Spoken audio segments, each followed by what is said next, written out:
Hello everyone, I am Zeleros. This is going to be my first of hopefully many retrospectives covering different video game titles.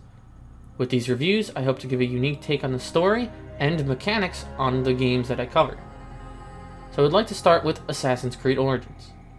As the name implies, this is an origin story for the long-running Assassin's Creed franchise. I haven't actually played the games prior to Origins, so I won't be comparing anything that came before this game. I simply would like to discuss the pros and cons of Origins as a standalone title, and there is no better place to start than with the story. The story of Assassin's Creed Origins follows an ancient Egyptian named Bayek as he attempts to topple the Order of Ancients, the predecessors of the Templar Order. He is one of the last of the Magi, a group of skilled warriors who were originally tasked with the protection of the Pharaoh, but now protect and help all Egyptian people. As Bayek, we travel across Egypt to hunt down the Order of Ancients after they killed his son, Kemen.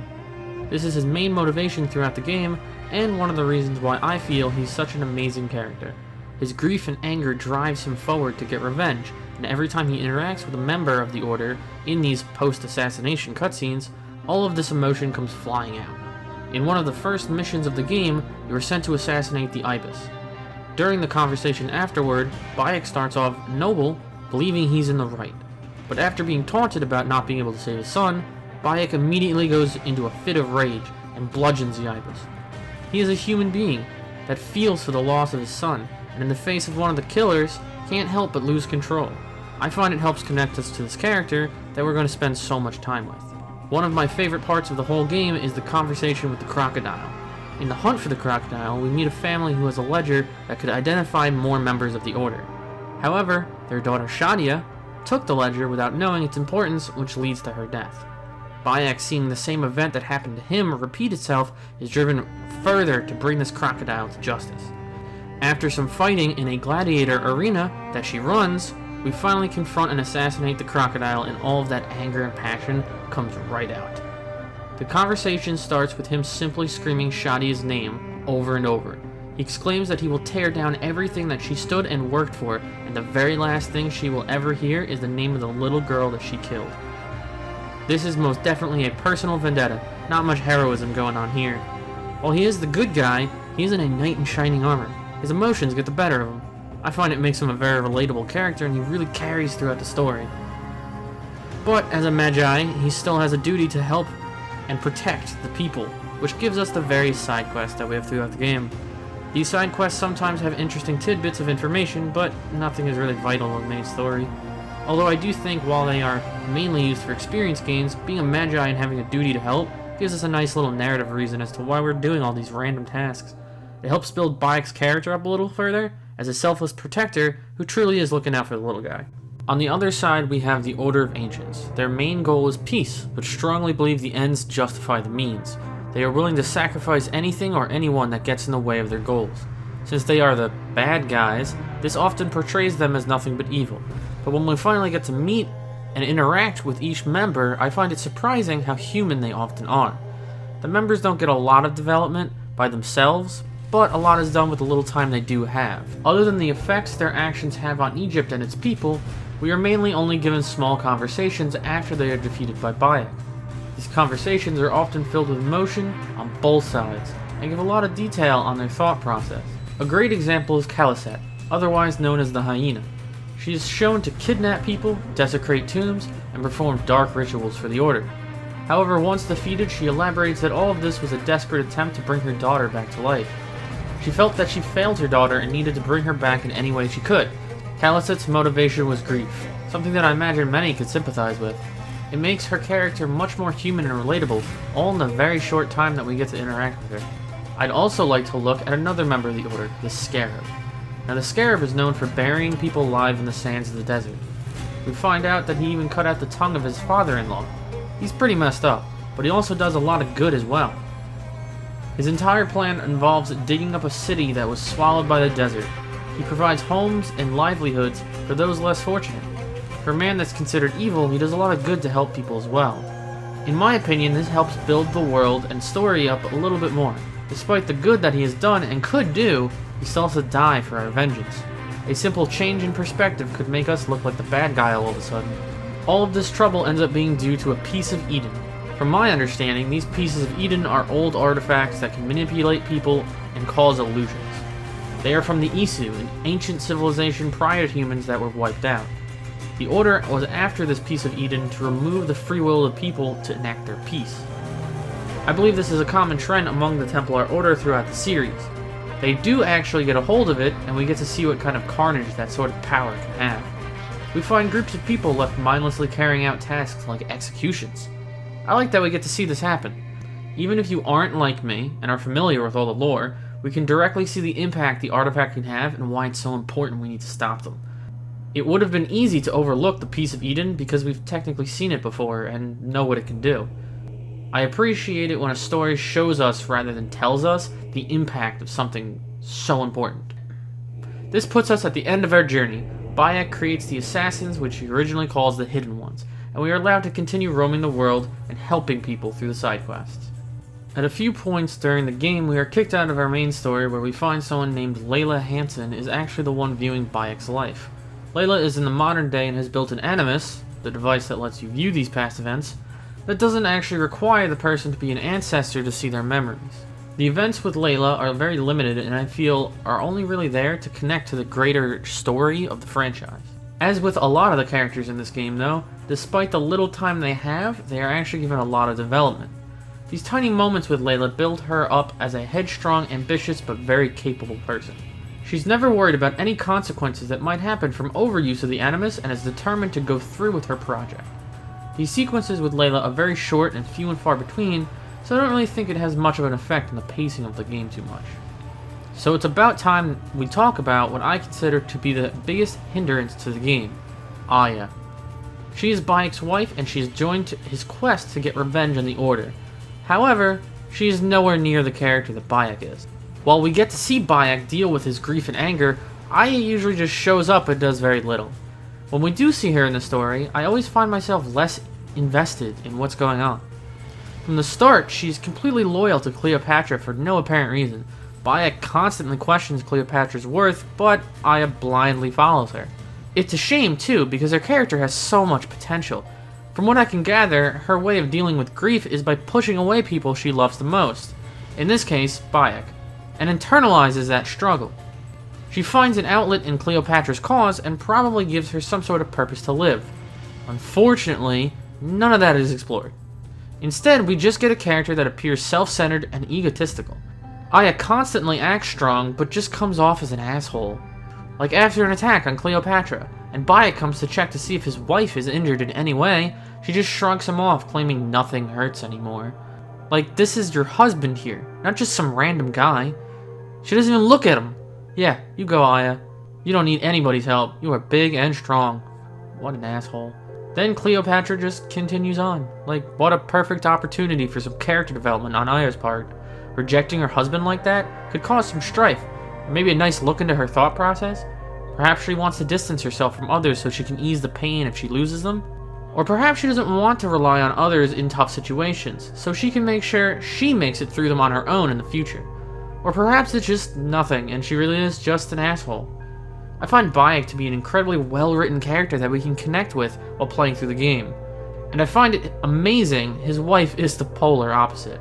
And I can't relate to her whatsoever, and end up disliking her the more and more we see her. It's especially bad when the game forces you to play as Aya.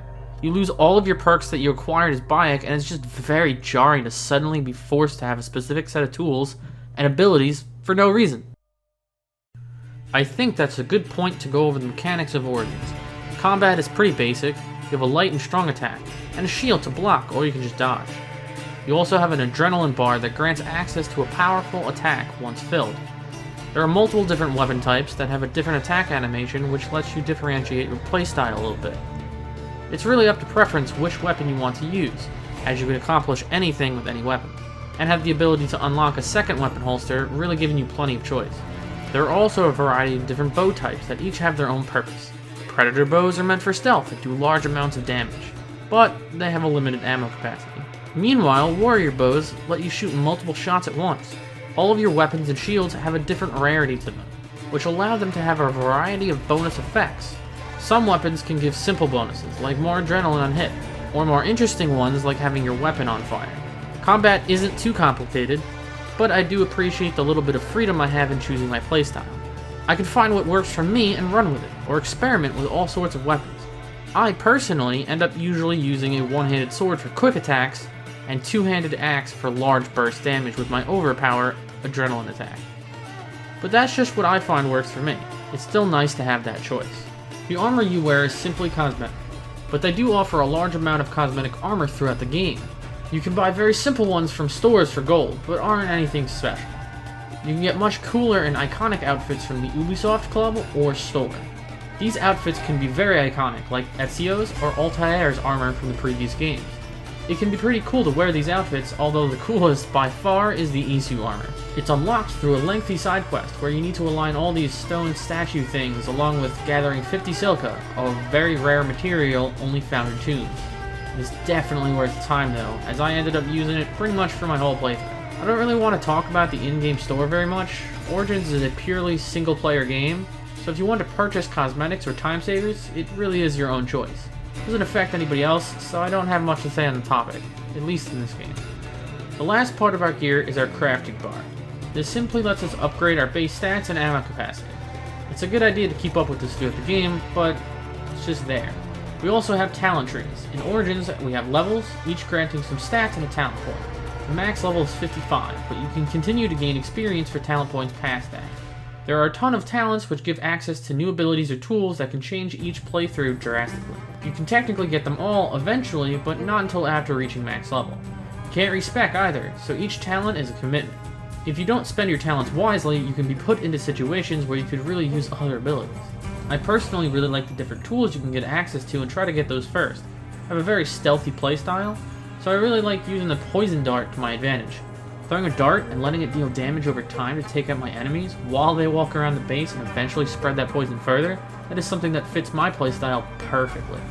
But if you prefer bow combat, you can push for the upgrades to your bows instead. It really is up to you on how you want to build your character at first. While it isn't anything outlandishly different, it does allow each person's experience to differ slightly. That little bit of customization, just like with the weapons, is a very nice touch for me. Throughout the game, you have access to your trusty sidekick eagle Senu. Senu can tag enemies from far away, allowing you to keep track of them or let you know if they have any important materials on them. Senu can also harass enemies, but I never really bother with this. I can see the potential in having an enemy distracted for a few moments, but it just doesn't fit into my playstyle personally. Senu is directly linked with synchronization points. These points are littered throughout the world, and when acquired, increase his perception, allowing him to tag enemies from farther away. Otherwise, these points act as fast travel locations along with main cities. Senu is pretty much just your eyes in the sky, doesn't really have much impact on anything else. There is no surprise, though, that what I don't like about the combat in Origins stems from Aya. Like I stated previously, it can be pretty jarring when you suddenly have to play as Aya in the game. The reason for that is any customization you put into Bayek is taken away from you. You are forced to play with what Aya has. It's a dual wield, which means you lose your shield, you have a specific bow, and you don't get any of your tools. You don't even have access to a mount. The simple ability to call a mount is removed. What? I have to find a horse to ride? The entire game I've called my mount, but Aya doesn't have one? Is she poor, or is she stupid? In one of the quests, as Aya, I'm meant to carry a wounded man out of the fort. Upon exiting the fort, Aya remarks she must find a horse. I never found one. Ran all the way to the quest area, and never saw an available horse. It's just baffling. Such a simple mechanic she doesn't have access to for some reason. However, what's worse are the ship sequences. There are a few missions where you must command a ship and fight in naval combat. For me, this is the worst part of the game. I've been told it's a similar experience to Black Flag, another addition to the Assassin's Creed franchise, but I can't say if that's true or not. I cannot stand the ship missions in this game. They are all missions for what little story we get of Aya, and it's just as jarring as when you play as her specifically. Suddenly, you stop playing the main game and have to move a boat around with terrible camera controls. You only get a few abilities with your ship to shoot arrows, firebombs, catapults, or a ram attack. Each one has a cooldown, so half the time you are simply waiting around for something to come back. You can brace against enemy attacks to reduce damage and counterattack if timed properly, or just by following prompts on screen. all of the ship missions could be removed, and nothing changes. The game's story would be exactly the same. These moments are very limited throughout the game though, so while I think they are terrible, all missions involving Aya are kept to a minimum. This brings us to the first DLC, the Hidden Ones. The DLC is very short, but shows us how the assassin organization is handling things in its early days. We travel to a place called Sinai, where the Romans are causing a lot of difficulties for the locals. Right away, we meet up with the local Hidden Ones to find them allied with the rebellion. We are sent to kill a few high-ranking Romans to disrupt their hold on the region and lure out their leader from hiding. Pretty much by-the-book assassinations at this rate, nothing out of the ordinary. Until we realize the Order of Ancients is actually behind everything going on in the area. The Order is far more ingrained into society than first thought, so we push forward and assassinate the high-ranking officials in the area, similar to how we did in the main game. Of course, we draw out the leader and finish the job, liberating the area from the Order. The DLC can be completed fairly quickly, but yet again they manage to do a lot with the little they have. The Order of Ancients doesn't really get the interesting development they did during the main game, but that's understandable as the DLC is even titled The Hidden Ones. It's about the assassins. The Hidden Ones in the area do their best to aid Gamelot, the leader of the rebellion in Sinai. This man does everything he can to help his people, and even idolized Bayek, constantly acting as if he is a man of legend. However, Gamelot isn't as squeaky clean as it comes. We find out towards the end of the DLC that he instigates fights with the Romans to cause civilians to get caught in the fight and use them to inspire more to the cause. I appreciate throughout the main game that many of the bad guys had justifications for their actions and weren't so black and white evil. I really like how they turned it around and used the same idea on the good guys this time. Gamelot is revered by those that follow him as a hero, and he rallies people to the cause to fight for freedom. But at the same time, he causes destruction and death to innocent civilians. The creed is to protect the innocent, and that means that we have to actually take Gamelot out despite his noble intentions. It really goes to show how important perspective is, and that there's a difference between intentions and actions. Then there's the Scarab questline. We actually get to encounter Kawab, the son of the Scarab. After all this time, Kawab hunts us down because he feels he must honor his father's legacy, regardless of his personal feelings. He even mentions that his father was revered as a hero, reinforcing the idea that what we do isn't so black and white. But Bayek talks him down and shows him that family shouldn't define your actions. You can choose your own path. Kawab renounces his family and joins the Hidden Ones. I think it's really cool that we get to see the results of some of our actions in the past. The world continues to grow and evolve. Aya actually makes an appearance during the DLC. For some reason. I'm actually surprised she doesn't drag down the story the way she did in the main game, but she definitely feels kind of forced into the story regardless. After the Sinai branch attracts too much attention, we are captured and Aya comes to save the day. It felt unnecessary to me, almost like they made us get captured simply to shoehorn Aya into the story, but she doesn't really do a whole lot other than that, so I don't have much of a problem with her in this case. Not much else goes on with the DLC, so let's discuss the next one, the Curse of the Pharaohs. The Pharaohs DLC sends us to Thebes after receiving a warning from Aya about another artifact, similar to the one that the Order was after originally. Immediately after arriving, we find the land to be under some sort of curse, causing shadows of ancient pharaohs to rise up and attack the populace. These shadows are elite enemies not to be taken lightly, as they do extremely high damage and have huge health pools. We need to travel across Thebes to uncover the artifact and free the people from this curse. Right away, this DLC is significantly larger than the Hidden Ones. However, despite its size, I personally don't find it as compelling as the previous content in the game. The premise of the DLC is pretty cool, but it failed to grab my attention the way the main game and the Hidden Ones did. I think this is because the story feels disconnected to anything else going on. The Order and the Hidden Ones aren't involved in any way, so it kinda just feels like a huge side quest. I can understand Bayek's desire to stop the misuse of another piece of Eden after experiencing the power of one himself, but that isn't really explored outside of a line of dialogue. With the immense amount of character development given prior to this DLC, it feels like it took a back seat this time around. Most of the character moments come at the end of the DLC, where we find out the identity of the person causing the curse. Unfortunately, it can take a decent amount of time to get there. The High Priestess of Amun, Isidora, is actually the one behind the curse. We find out her mother was murdered when she was young, and the artifact was passed down to her by the priests. She's supposedly performing the will of Amun by spreading the curse. Unfortunately, we don't find out any of this until right before the DLC ends. Prior to this, she is just a huge exposition dump, pointing us in the right direction. She's a glorified quest giver until the plot reveals her as the big bad. Usually Origins does a great job with the little time it has to develop its characters, but kind of drops the ball in this one. Her mom is murdered, so she does crazy things with an ancient artifact. That's about it. They could have explored her character quite a bit, maybe talking about what it was like to grow up without parents. Bayek is a parent that lost a child, while Isidora is a child that lost her parent. That could have had a lot of potential dialogue exploring the reverse situation that Bayek was in, and how they could sympathize with each other's grief. I really feel Isidora was just wasted in the story. Don't get me wrong, I'm not saying that this DLC is bad by any means, but it isn't good as what came before. I absolutely love the Duat and the other mystical areas we get to visit to appease the pharaohs there. These areas are extremely weird, but kind of beautiful at the same time. Eru, for example, is a sea of grass, with boats floating through the grass and giant scorpions all over the place. The first time visiting this area, it can be a lot to take in all at once.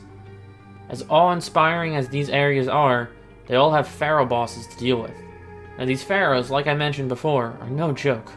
They are frustratingly difficult at times. They tend to deal an absurd amount of damage for seemingly no reason at all, while having a ridiculous amount of life at the same time. On top of it, they repeatedly spam the same attacks over and over and over. The challenge, if it can even be called that, comes simply from this damage.